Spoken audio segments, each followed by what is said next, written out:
Round of 16. Rogue, Zoun, INnoVation, Dark.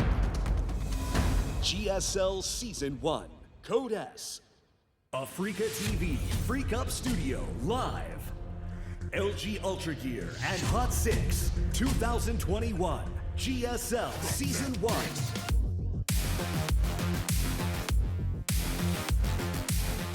Welcome back, everybody. It's time to go into the second best of 3 of the night, and I think this one's going to be better, certainly longer, and more back and forth. Yeah, for sure. I mean, Dark versus INnoVation, that literally can't end before 2-2 and a maxed army for INnoVation, right? Yeah, INnoVation's so strong. This might be actually our best of 3 of the entire night, to be honest. This should be a very good one. I have a very hard time saying who actually comes out on top. I don't know, Tasteless. I'm really looking forward to maybe whoever wins here beating Rogue and then Zoun versus Rogue rematch to see if those Adepts can do something. Yeah, let's see if he can get those Disruptors to do some work this time. Yeah.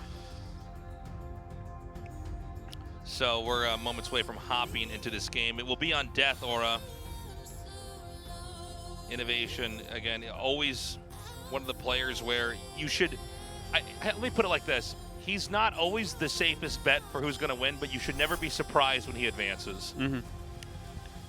Dark, again, especially in the later part of StarCraft 2, becoming more and more dominant. After becoming a world champion, he did fall off a little bit. Which happens he had actually a tough lot. year. He did. Actually, it normally happens now that you say that. The world champion falls off.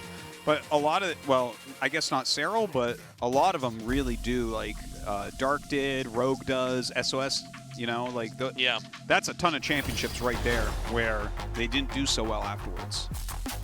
The domination went away for a bit. But they all came back. Map 1 will be on Death Aura. This is INnoVation versus Dark. Terran versus Zerg. Again, a match I think extremely difficult to call. Our countdown has started. And again, it's good to be back doing GSL Code S, Artosis. Yes, it certainly is. Especially when you got INnoVation versus Dark. Hell yes. All right, let's get this going. Our game's ready. 2021 GSL Season 1. We stood at the edge of the world. Seize the stakes. We're living a life undead by incantation.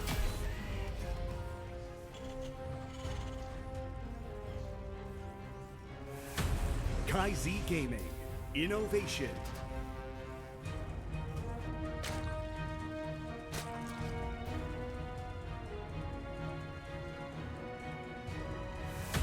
Dragon Phoenix Gaming, Dark.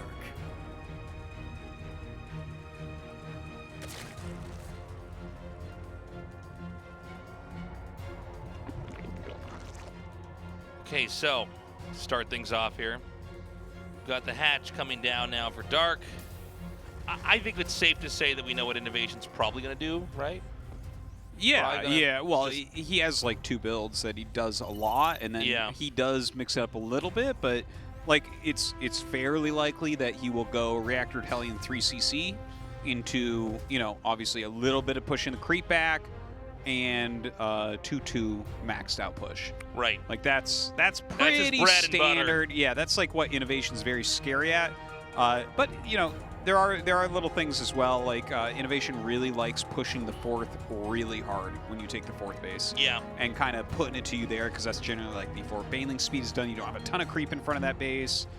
So that's kind of like the range that you generally expect from him. Now Dark, I mean, he's a guy who probably has a wider range of play, as we're about to see right here. I was going to say, you know, he is... Funny you would say that, Tasteless. Yeah. He's a player that a lot of times does very cool rushes. I think almost predictably at least one crazy rush in a best of 3, but always in a best of 5. Yes. I know that sounds weird to say, you know, the kind of unusual rush you're almost guaranteed to have. But he seems to almost have a formula of like mostly consistent play, one weird timing build and one weird all in. Yeah, kind of, yeah. Like he 12 pulls more than every other Zerg and stuff like that. Yeah. I don't feel like the 12 pulls work ever either, but we see him do them. But this build here, he's proxied the 3rd hatchery over adjacent to INnoVation's third base natural. of it, yeah, at the third base that INnoVation wants to take. So presumably this is going to be a base that's actually a launching pad for a Roachling all-in. Yeah, and look at the build that INnoVation's doing. Like, the fact that we can sit here and tell you it's probably going to be Reactor to Hellion in the third command center is because that's what he generally does. Right. And here he's doing it, so that proxy hatchery is going to be extremely hard to stop. You know, you have a Reaper right now, and you're going to have, like, maybe 4 Hellions when it hits. And that's not a lot to deal with a Roach push, is it? Yes. This is going to be pretty interesting. I mean, the Reaper's checking around, and obviously the red flag is the no third Zerg base. I mean, you're not, even if it's not a proxied hatchery, it means something's coming. The absence of growth economically for the Zerg can only mean at the highest level that there's going to be an attack sprung on you. Yeah, and he does go down to check that. The Roach is going to put some damage onto that Hellion. Now, of course, when you have a base that's this close, it's not really a base at all, to be honest. But so, I mean, this game right now, Dark needs to do a lot of damage in order for this to be successful. Does kill that SCV, making the bunker. Putting in as much damage as he can right now, making an egg out of that Roach that took some damage. All right, some Lings coming up. He does have Ling speed now as well. Oh, loses that one Roach there. A little bit of miscontrol. Can he actually just stop this bunker from ever being filled up? There is a very weak Ravager in the back. The Lings are coming and doing damage. The Terran can't actually wall this off, so the SCVs are going to have to be the cannon fodder. Oh, wow. Yeah, Bile actually ends up hitting one of those Hellions, which is really nice. Oh, they're so low on HP. Yeah, they are insanely low right now. How are these Ravagers still alive? Who knows? But you know what? He does get to repair that bunker, so he's lost 14 SCVs, sure, but don't forget he has 3 command centers. He can actually rebuild his lost workers, and he has the mules to kind of help him through. So if he ends up holding, like, this can become a real game. Oh, bad rally there. They were like, do those Hellions really shoot fire? It's, oh, they do. The legend's true. Yeah, it's like when you tell a kid it's hot and they touch it anyway, because you're like, okay, I guess you had to find out for yourself. Okay. He is making a couple drones. Yeah, he's squeezing out a few. Is he going to back off from this? Again, you really have to kind of follow through with the entire rush when you do this build, in my opinion, because you just don't have a real backup plan, you know. Yeah, it's hard for him to just drone from here, but okay, here we go. Yeah, gonna get in there. Bring the Lings around to the other side. Yeah. Actually, Biles down the siege tank. That's a very good kill. Well, that'll allow the rush to go on for a little bit longer here. There should be another tank popping out shortly, but with 3 Ravagers, you can always kill a tank. Or a Liberator, for that matter, that's now up here. Now, the Liberator can function like the tank, but it can be killed like the tank as well. So, yeah, you know, it's same solution or perhaps the same problem here.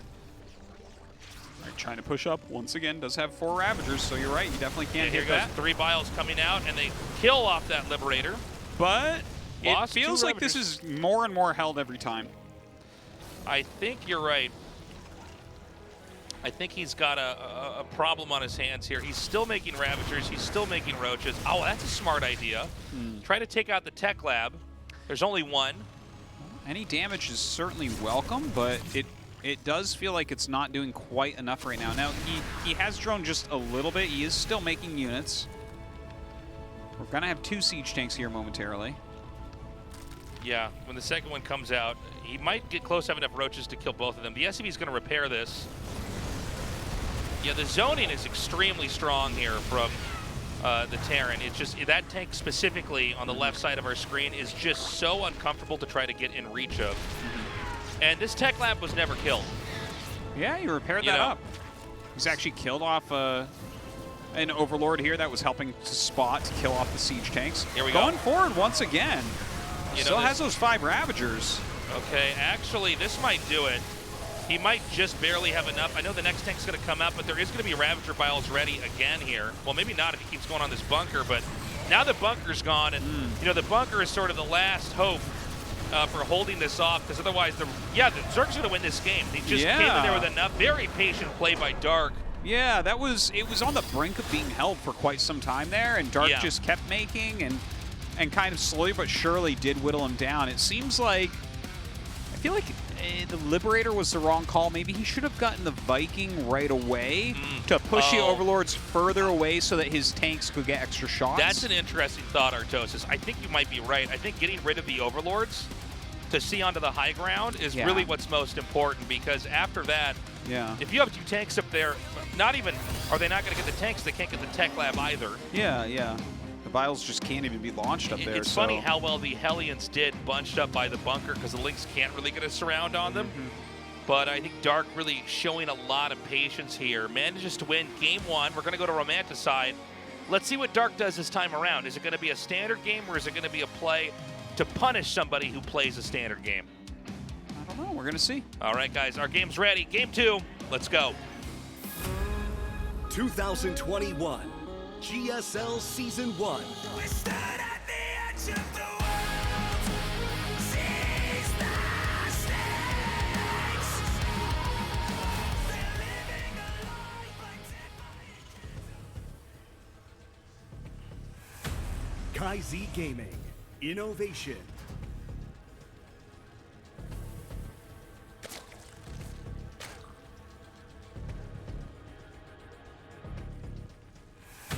Ryan Phoenix Gaming. Dark. So, both of these guys at 21 code S's, which is pretty crazy. 21. In fact, Dark has all of them in a row. he and Solar having that joint record right now. And I believe it's some unimaginably high number of round of 16s as well for both the players. It's like 20 for INnoVation and then 18 for Dark. Yeah, that's correct. Yeah.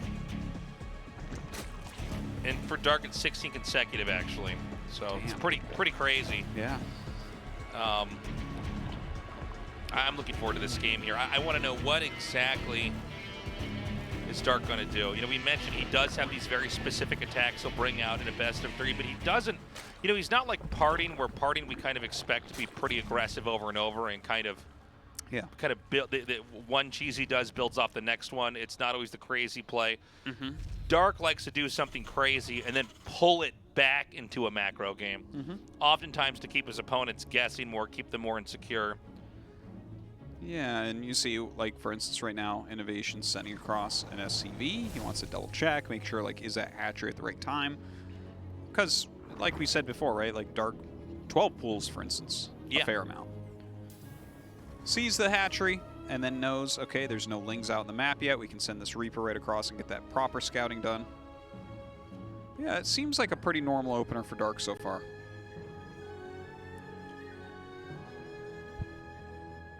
Yeah, so this is going to be the third hatch, obviously, where it's supposed to be the normal game. There are still, you know, deviations and forks in the builds that you can have. But I think, again, probably just knowing the way that Dark's played after casting him for so long, there was something crazy somewhere in there. We already saw that. And he'll probably go back to something normal now. Yeah, I would imagine. But for INnoVation, same exact thing as last game. 3 CCs with Reactor Hellion. Yeah. It is a very safe build. Like, you need to he almost held it that game even with the hatchery right next to him. So it kind of shows it's like INnoVation's grind build, right? Yeah. He's like always going to get into a good economy, or almost always. Yeah, it's one of these builds. If you cover up the opponent's ID, this is the build you're going to go for. And you know, people have joked about INnoVation being robotic or being, I guess, very predictable. And look, it's kind of true. A little bit. But it's also, I think, what's made him successful. A lot of people would say, you know, the players that are too predictable, too standard, are actually not, you know, that's their problem, and they need to be able to mix it up. They need to know how to do rushes and how to bluff and play outside the box. But I actually feel like it's always been the opposite for INnoVation. That really has been his strength, is he's so perfect, so algorithmic in his approach. Well, when you boil down the game into like a game of mechanics like that, and you're amongst the very best in the world at that is very strong. But I think also we're not really getting as many like super champions. Like INnoVation still does well, but you don't expect him to win a championship right now. People are going to mix it up on him and dunk on him. I think Rogue actually mixes it up more than almost everybody, and he's actually won like the most big tournaments. right? I would agree. And if you look back in time, like MVP, the original GOAT in StarCraft 2, like he mixed it up insanely much. Oh, he did some stuff that was so out there, Yeah. while still occasionally just being so straightforward. I think this and is standard. I think it's an important thing in RTS games in general is your very best players have a gigantic range and will mix it up. Like if you look at Flash in StarCraft 1, he has like the most intricate mind games and then the best macro also. Yeah, and it's like, and he will do rushes from time to time. I mean, he'll do it and he'll pull it off. And well, I mean, he's the best RTS game player of all time. And if you look at Maru, he's another player that has a lot of championships right now, and it's like, oh yeah, he does cheese a good amount, doesn't he? But he also plays some of the best late game. Yeah, we'll have these late games where he's cut a map in half that most Terrans, if not almost all Terrans, cannot cut in half. Yeah. And he'll play that out and win. And then he'll have a game where he makes 3 barracks in the middle of the map right after that and rush and plays that perfectly. And even if it doesn't work, then he knows how to navigate it from there. A lot of Hellions out for INnoVation right now. Starting to get his macro going, adding a lot of barracks, getting 1-1. We have Roach speed here on the way for Dark. Now, Dark is a little bit stylistic, right? Like, he likes Roaches against Terran more than most Zergs, and sometimes that's great for him, and sometimes it costs him. I just wonder which build this is going to be. This could just be like a smattering of Roaches for some defense. I think that's probably what it is, but let's see what he does with these Evos, because there are some funny builds where, like, you just pummel with, like, 1-1, right? And you try to force a lift off on the third and do a bunch of damage like that. And, of course, Dark actually still sometimes uses things like Ling Ravager Bane into Ultra. Definitely one of our better Ultra users in this matchup. Just like Zoun is the Disruptor. Dark is the Ultralisk. Dark is the Ultralisk, but there's like an asterisk. He's the Ultralisk where there's no air support. That's right. He's the guy that like will lose 1,000 Ultralisks to Liberators and then finally make a Spire for some Corruptors. Here comes the first move out. Why is it 2 less than it's supposed to be in the medevac? It's actually, that's all the Marines he has. Look at that. Yeah, no, I'm not. That's weird. It looks like one of the medevacs has like a gold tooth or something. Yeah, not sure. It's just, I guess that's just how many Marines he had. Maybe you guys supply blocked them. Yeah. So, I mean, he could still do a good amount of damage with that. He's actually not going to play the game where he tries to fight the creep. He's going all the way into the main, which is not normal. And I don't think he's going to get anything from this. You know, a lot of this phase of the game when Terran plays this style, it's about little victories on the map. Yeah. And taking the risk with the Banshee and the medevacs to come in and try to dominate in the main and then being chased out is probably going to put INnoVation in a slightly worse position overall. Yeah, he really hasn't found damage anywhere. His Banshee hasn't really done anything, as you can see. Look, it's got 2 kills total and it's flying home. The 2 medevacs literally didn't unload. The Hellions are still running around, but I mean, they haven't really done very much. Drop a drone here and there. Yeah, the creep spread is really good. I mean, this isn't the biggest map in the world. Oh my God! I mean, I know the Hellions aren't the most important thing as the game develops on, but that just got smashed. Yeah, I gotta say though, I do like the fact that we've seen like a decent amount of Roaches made, and he's going into Lurkers now. Yeah. You know, some people go into Lurkers off like Ling Bane and stuff, and then you don't actually have anything to tank for Lurkers. But here with this type of army, which is one that Dark is already very, very good with, I think it transitions well into Lurker. Right. This type of unit set. So, do you think he could go straight up into Lurker and then do a push here, maybe on this third base, or does he want to try to stay back here and get a 5th and really power up? Sorry, say that again? So we're talking about the Lurker tech coming in here. I mean, we have Vipers coming as well. Yeah. The creep spread is extremely strong here. We're going to see this drop in the main, and I think, honestly, Zerg's basically ready for that as well. Are we going to see a setup here for an attack on the Terran's third, or is that unwise? Is that too brash? Oh, yeah. No, Do you want to just go on to 5th base and play defense until you're too big to fail? You know, that's exactly what I think. If you're going into these Lurkers right now and you have this much creep spread and your opponent's done 0 to you as Terran, dude, take another base. It is really the Terran's problem right now. INnoVation must push you. And speaking of push, here comes that now. Now they're going to be fighting off the creep here, which is less than ideal, especially with the drop kind of pulling. Oh, that's a funny engage. Yeah, the drop sort of sucked a lot of the Lings up to the top. And this should give a little bit of momentum here for INnoVation. Well, yeah, this push actually has some serious potential because the Roaches actually don't scale that well, but they will block for the Lurkers reasonably well. But that's where the siege tanks come in. Yeah, but he can harpoon the tanks. Oh, man. Yeah, that's the move right there. But he does bring up, I mean, that's a lot of spores and Lings. Hold on. There's enough Lings to start to thin that out. The Lurker comes down. I think this might have been a mistake here. If he can get a little bit more in over here. He's going to kill that Lurker, but this fight has been lost here, and you know, INnoVation took a huge amount of his army and attacked into that, and it did not work. And you know, I like everything we just saw for Dark. Yeah, Dark handled that. I think every portion of that attack, minus the fight off creep, basically perfectly. And I mean, INnoVation obviously is still powered up. He's very good at replenishing his supply, but I do think momentum goes here to Dark. He's now moving out on the map, and these are fights I think you can take off creep. It's kind of weird to watch these tanks try to kite these Roaches, but the Zerg is going to get the damage off here. Yeah, pushing forward very quickly, throwing down that Blinding Cloud as well. A couple of Abducts going out. He has picked off a lot of tanks with these Abducts. Now, INnoVation going to push forward. He should be able to break through some of these Lurkers. That Banshee actually coming in, putting in some good damage as well, but that's about that for that engagement. I think that Dark probably at this point, he does have his 5th base up. His creep threat is not as good as I would really like to see, but I do feel like this is all going fine for him. Yeah, Dark's got a good handle here. INnoVation has secured the other expansion that's also on the right here.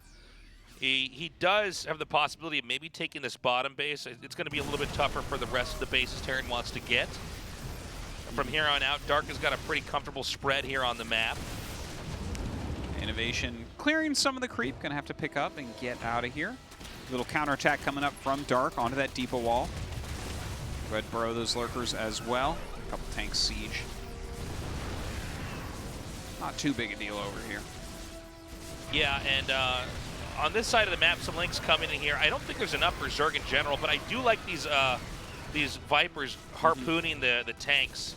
If he can get that tank count down enough, he can start to put Lurkers in funny spots that will be annoying for the Terran to have to deal with. But he's going to have to make sure they're not isolated to like 1 or 2 like we're seeing there. Yeah, yeah. Lurkers, if you get enough of them in a certain position, you just don't want to engage it. You want to play around the position they've got. This is turning into kind of a funny game, isn't it? It's like a lot of Lurkers being utilized, and INnoVation is focusing mostly on Marauder siege tank production. So definitely units that deal a lot of damage to Lurkers, but it's like a very brute force approach where when you see someone like TY or Maru, the other best Terrans in the world, they're going to go a little bit more like Ghost heavy, for instance. Right. But yeah, I'm interested to see how INnoVation ends up playing this off. He is starting to add some Ghosts in. He's getting enhanced shockwaves, so definitely thinking about trying to stop some of these Abducts. But, you know, his siege tank production has been good, and he's got a lot of Marauders now. I don't feel like we're seeing these Lurkers being used well at all. Yeah, I don't know what it's treating like the Warcraft 3 heroes moving around the map here. I mean, this is just, you need them in clusters, and you need them with backup. You want to kind of move in and dominate a position, because Terran is usually quite good at holding the ground and keeping you zoned out, but if you can counter that with your own play like that, almost treating the Lurkers like they're your siege tanks, but you got to get in range of the army, then there's a lot of damage you can do, and this is what the kind of play I was talking about. Yeah. A bunch broed there where everything, this becomes, you know, a game of the floor is lava right now for the Terran. Floor is Lurker spines. The floor is Lurker. He throws on some Blinding Clouds, forcing INnoVation's army to move forward to engage. Yeah. But, I mean, there are so many Marauders in there that he almost breaks through. Dark does end up cleaning that up. Yeah, this is this Lurker going to actually I know. I'm like, okay, so a very hurt Marauder and a very hurt Ghost with a medevac against one Lurker. Let's look at that. Let's see how that goes. I feel like, you know, the infantry should be losing a little bit more quickly to Lurkers here. But that being said, look, no position has actually been lost for Terran. Here we go. We haven't really casted this style, Artosis. Yeah, this sort of lurker harass, this lurker guerrilla tactics. We've seen, like, for instance, Armani really loves running forward with lurkers and doing stuff, but this is a slightly different style than that, right? It was like roaches into lurker into lots of vipers, and now he's kind of running around and multitasking a bit. I've never seen those in the ZVT. All right, he's going to send these in now, and this is where I think the hurt's going to start to come. Because now he's got the hydras, he's got the lurkers, and he can actually doesn't actually have the lurkers. What am I saying? There's nothing else over there. Well, but he can get the lurkers later. But yeah, the Lingbane Hydra just moving in on top of everything. And not that many tanks left over. He's killing off SCVs. The number of tanks that were killed back there, he was able to finally come in here and take a fight. And this is the first positional fight that Dark has actually won, and Dark is remaxing pretty quickly here. Is he actually going to be able to get this command center? It's going to try to fly away. The infantry's going to try to save it. He does not save it. Mule's landing over here at this other base. If Zerg can do here, if Zerg can do at the upper right what's being done here, I think Dark's got a real chance. But it does seem like it was a compositional switch that really allowed him to pull it together.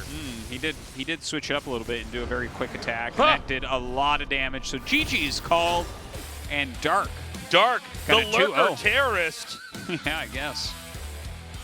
All right, definitely looked a bit better than INnoVation that game. I mean, the first one was like a cheese against 3 CCs, so what can you say? But I felt like some of INnoVation's, like the double medevac trying to get into the main base was definitely a risk, and it didn't pay off. And then his push was pretty strong, but then a few abducts hit, and he's like, screw it, let's go. Yeah.